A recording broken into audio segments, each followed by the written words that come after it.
สบายดีน้องโกโก้เด้อวันนี้จะมาสอนนักสะดุ้งเด้อ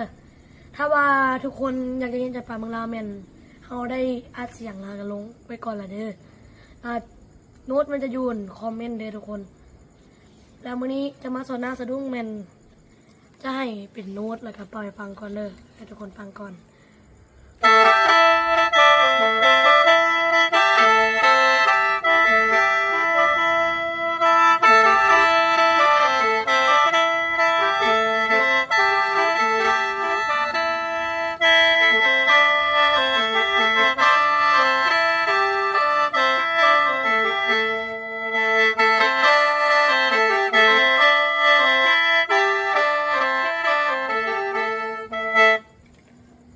โอเคเนาะ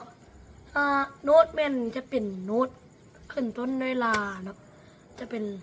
ลาซอนมีเลโดลาโดเลมีซอนลาโดซอนมีลาซอนมีเลมีลาซอนมีเลโดลาโดเลมีซอนลาโดซอนมีลาซอนมีเลมีลาโดเลโดลาซอนลาโดเลโดมีซอนเลโดมีเลโดลาซอนลาลาโดเลโดลาซอนลาโดเลโดมีซอนเลโดมีเลโดลาซอนลาแม่โน้ตจะเป็นอย่างนี้แล้วใจทุกคนค่อยๆเป่าไปและทุกคนจะสามารถอัดคีย์สูตรหรือว่านิ้วก้อยกระไดใส่คีย์เบื้องนี้แล้วมันจะไปเกิดเป็นเสียงมวนขึ้นเนาะถ้าสวัสดีเป่าใส่ล้ำนะมันเป่าวนแล้วจนฮอดมองดีคนลำสิลงแม่น